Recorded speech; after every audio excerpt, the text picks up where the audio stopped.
कोई बात नहीं, चलो पढ़ो फिर example number 13 sorry example number 13 पढ़ो। हाँ पढ़ो, जल्दी पढ़ो। और यहाँ से इंपॉर्टेंट क्वेश्चन है, मतलब इस लेवल के क्वेश्चन आपके में आएंगे। इससे पहले जो है ना वो तो सब रिविजन है, कुछ नहीं है खास। अभी तक कल भी जो हमने एक्सरसाइज करी है वो कुछ आने वाला नहीं है, वो पर्टिकुलर क्वेश्चंस नहीं आएंगे। अब जो करा रही हूँ वहां से आना शुरू होगा, ठीक है। अ bag contains 3 white, 4 red, 5 black balls. तो टोटल बॉल्स कितनी हो गई? वैसे 12. वैसे 12, 9 plus 3 12. तो वैसे 12 बॉल्स हो गई टोटल, जिसमें से 3 वाइट है, 4 रेड है और 5 ब्लैक बॉल्स हैं। आगे 4 are drawn one after another without replacement. Exactly इससे पहले जब आप पढ़ रहे थे ना तो आप एक बॉल निकालते थे, 10 तक एक ही बॉल निकाली। अभी 11th में आगे तो हम 2 3 4 कितनी भी निकाल सकते हैं। अब उस पर आगे केसेस आ जाते हैं। हाँ देखो अब जरा समझो, अब वो कह रहा है कि 2 बॉल्स निकालनी है, 2 balls are drawn. Listen carefully, वो 2 बॉल्स कितने तरीके से निकल सकती है? या तो दोनों एक साथ निकालने के लिए बोलेंगे, या वो बोलेंगे कि 1 बाय 1 निकालो। भी इस क्वेश्चन में बोल रहे हैं 1 बाय 1 निकालनी है, तो 1 बाय 1 के फर्दर 2 केसेस पॉसिबल है। यानी 2 बॉल कितने तरह से निकल सकती है, या तो एक साथ, या तो 1 बाय 1 विद रिप्लेसमेंट, और या 1 by 1 without replacement. Without it. Exactly तो यहाँ पे ये चीज हमें लिखनी है कि 2 balls are drawn 1 by 1 without replacement. Do you believe इन्होंने ये चीज ना, ये कंसेप्ट 9th में डाल दिया है। 9th में मैंने बच्चों को ये क्वेश्चन कराए हैं, 1 बाय 1 विदाउट रिप्लेसमेंट के क्वेश्चंस। बेचारे 9th के बच्चे, बड़ा तरस आता है मुझे उनपे, कितना बर्डन डाल दिया सीबीएसई ने उनपे। चलो खैर, 1 बाय 1 हम विदाउट रिप्लेसमेंट करें। विदाउट रिप्लेसमेंट का मतलब ये है कि आपने एक बॉल निकाली, चेक करी, उसको वापस बैग में नहीं डाली, उसको साइड में रख दिया। यानी कि जब आप सेकंड टाइम कोई भी बॉल निकालोगे तो आपके पास टोटल आउटकम्स चेंज हो गई। यस, बात समझ आ गई। तो अब वो कह रहा है find the probability that the 2 balls drawn, 1 is white and other is black. Probability निकालनी है 1 इज व्हाइट और अदर इज ब्लैक। तो हो सकता है कि व्हाइट और पहले व्हाइट निकले फिर ब्लैक निकले, या हो सकता है कि पहले ब्लैक निकले फिर व्हाइट। उसने फर्स्ट एंड सेकंड नहीं कहा, उसने ये नहीं कहा कि first ball is white and second is red. उसने कहा 1 is white and 1 is black. हो सकता है कि कोई भी व्हाइट हो कोई भी रेड हो। अब 1 व्हाइट और 1 ब्लैक की प्रोबेबिलिटी समझना। पहली बॉल व्हाइट हो एंड के लिए मल्टीप्लाई, दूसरी बॉल कैसी हो, ब्लैक हो, और के लिए प्लस, पहली बॉल ब्लैक हो एंड के लिए मल्टीप्लाई, दूसरी बॉल व्हाइट। ठीक है, अब कितनी व्हाइट बॉल थी, 3, और टोटल कितनी थी 12। तो व्हाइट बॉल की प्रोबेबिलिटी कितनी हो गई, 3 by 12।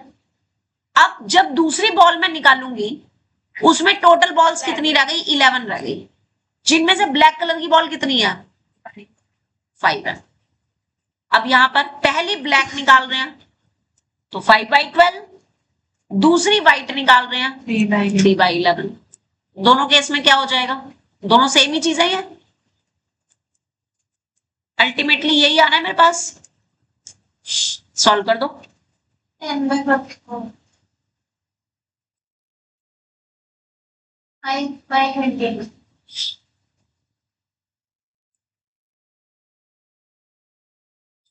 5 by, and that is your answer. Question समझ आ गया? आपको जान के खुशी होगी कि ये सिर्फ 1 नंबर का क्वेश्चन था।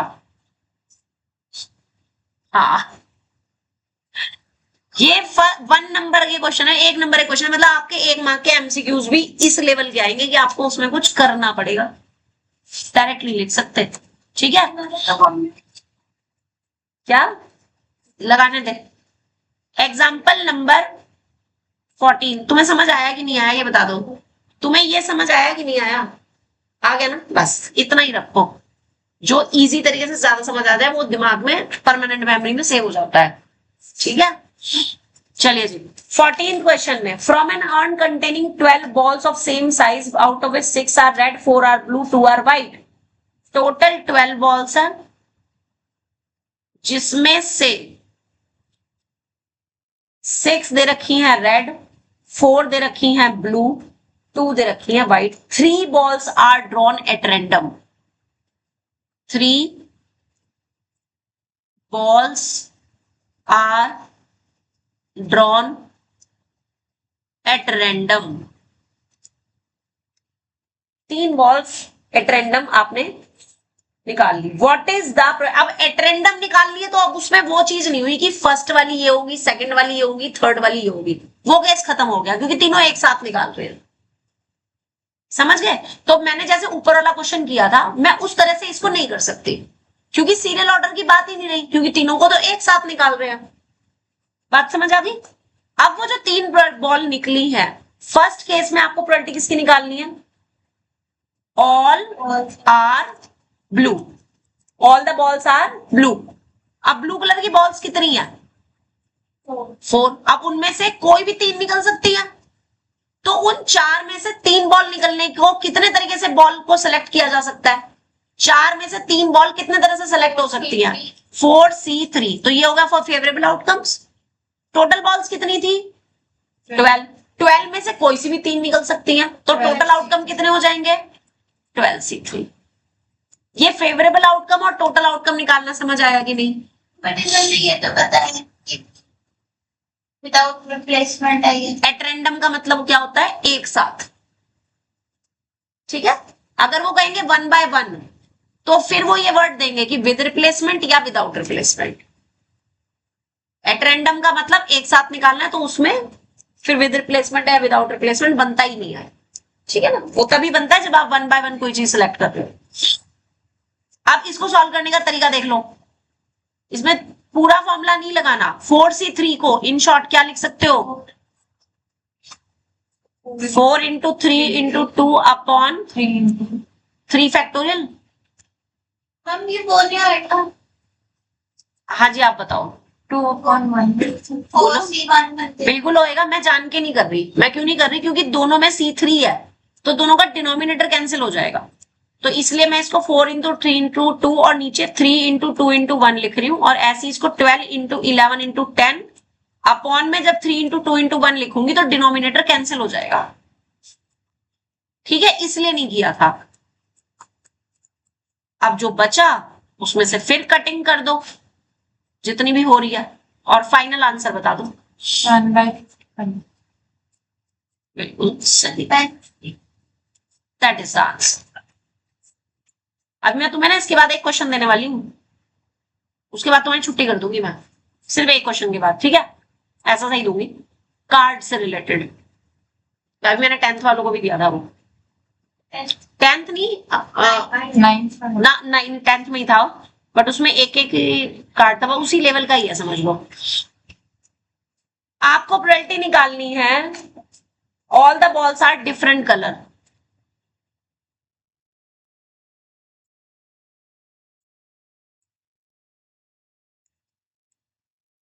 all the balls are of different color।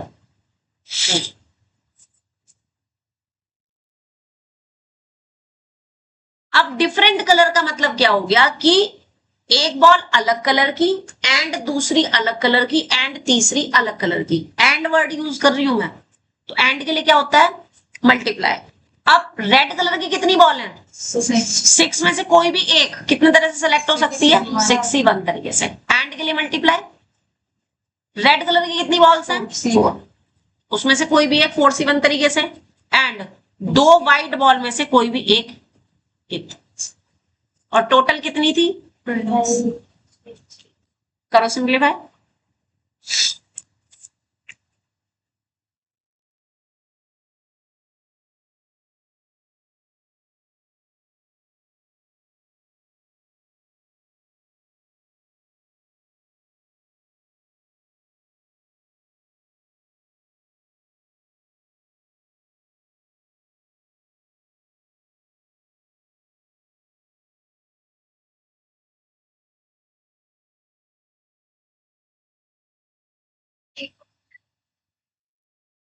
Finally solve करके 12 12 by 55, yes.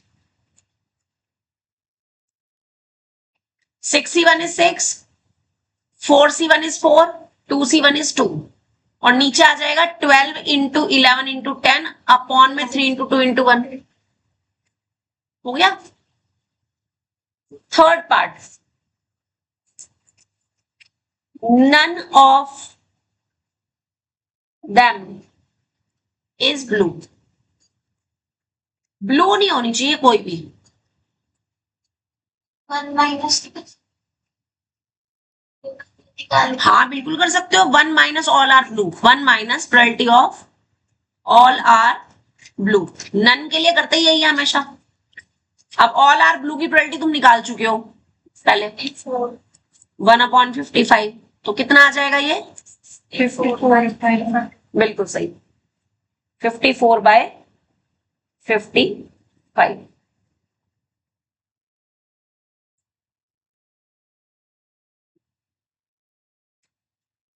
इनका आंसर 14/55 आ रहा है.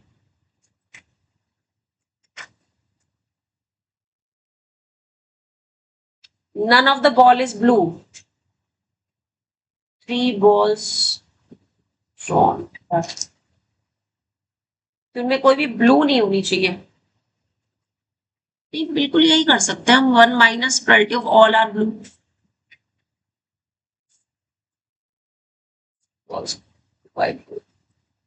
यही लिखना. अब मैंने आपको ना जो भी परम्यूटेशन कॉम्बिनेशन का टेस्ट दिया था उसमें एक क्वेश्चन दिया था कॉम्बिनेशन वाले में, जिसमें आपको प्लेइंग कार्ड्स में से कार्ड्स पिक करने थे 4. अब सेम क्वेश्चन आपने करना है प्रोबेबिलिटी के लिए. ठीक है, सेम लैंग्वेज. अब मैं क्वेश्चन आपके सामने यहां पे दिखा रही हूं.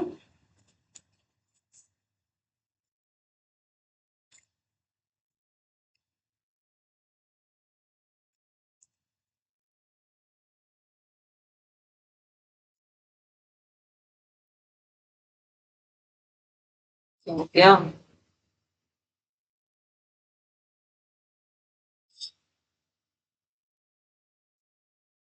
और वो क्वेश्चन आप मुझे यहाँ पे करके दिखाओगे.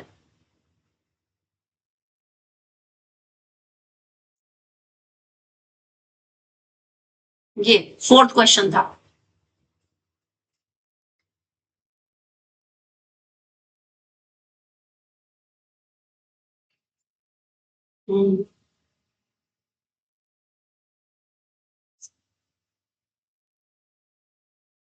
करना जरा 4th question.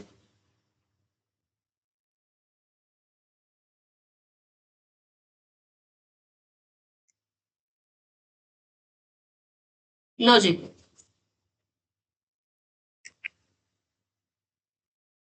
Question number 4.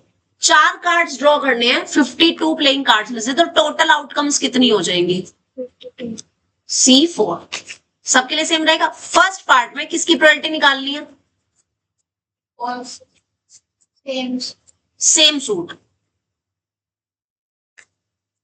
Same suit, ये सबसे ज्यादा इंपॉर्टेंट क्वेश्चन है. अब सेम सूट, कितने तरीके के सूट होते हैं भाई? 4 तरीके के सूट होते हैं. तो अब या तो चारों कार्ड्स किसके होने चाहिए? स्पेड के, या तो चारों क्लब के. और हर एक सूट के कितने कार्ड्स हैं? 13 है. तो या तो 13 में से चारों के चारों एक सूट के हो, और के लिए प्लस करते हैं, या अगले सूट के हो, यानी ये क्लब के हैं सपोज, ये वाले स्पेड के हैं, या आपके पास चारों कार्ड हो डायमंड के, और या आपके पास चारों कार्ड हो हार्ट के. ठीक है, तो ये तो फेवरेबल आउटकम हो गई हमारी. और टोटल आउटकम्स कितनी थी? 52C4.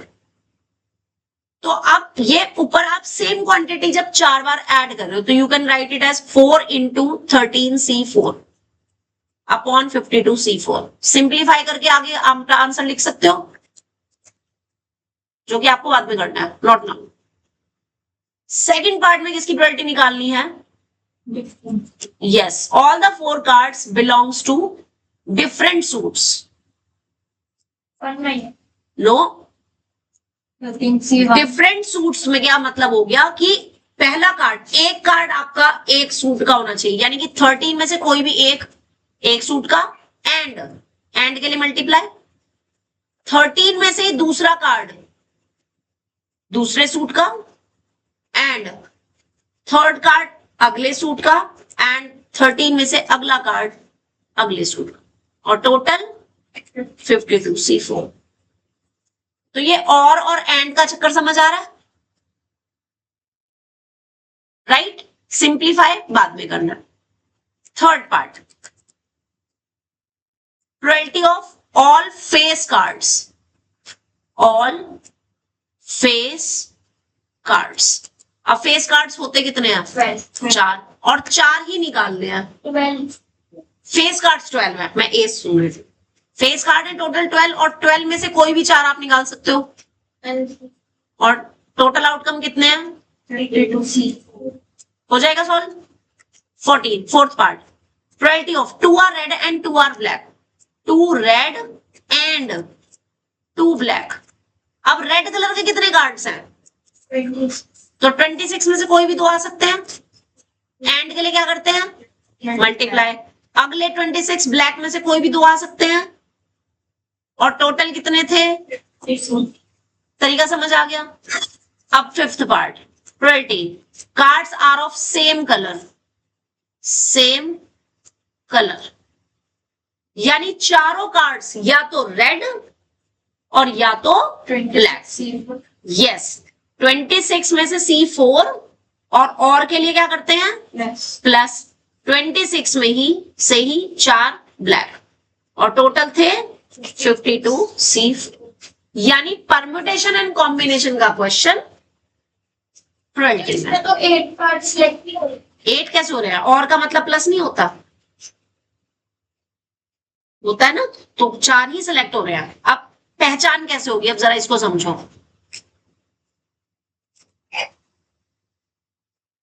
देखो, आपने अपने क्वेश्चन में कैसे पहचान करनी है। टोटल आपने 4 वो सिलेक्ट करने थे जिनमें प्लस है, उसमें और है ना, मतलब यानी यहां पर भी 4 आना चाहिए, यहां पर भी 4, यहां पर भी 4, यहां पर भी 4। लेकिन जिसमें मल्टीप्लाई है उसमें इन्हें मिलाकर के 4 बनना चाहिए, जो सी के नीचे लिखे हुए हैं। तो यहाँ पे देखो 1 1 1 1, टोटल कितने हो गए? 4 कार्ड्स। ठीक है, ऐसे यहाँ पे देखो, यहाँ पे मल्टीप्लाई था तो इनको मिला करके 4 बनना चाहिए, 2 ये रहे और 2 ये रहे, टोटल 4 हो गए। लेकिन जिसमें प्लस है उसमें इंडिविजुअली यहाँ पे क्या होना चाहिए? तरीका समझ आ गया? अब आपको ये पता चल जाएगा कि आपने टेस्ट में जिस बच्चे ने भी टेस्ट में ये क्वेश्चन किया होगा उसका किसका सही है और किसका गलत है ना। कोई बात नहीं, आज मैं चेक करूंगी तो पता चल जाएगा। ठीक है, तो इसके बाद का हम बाद में करेंगे।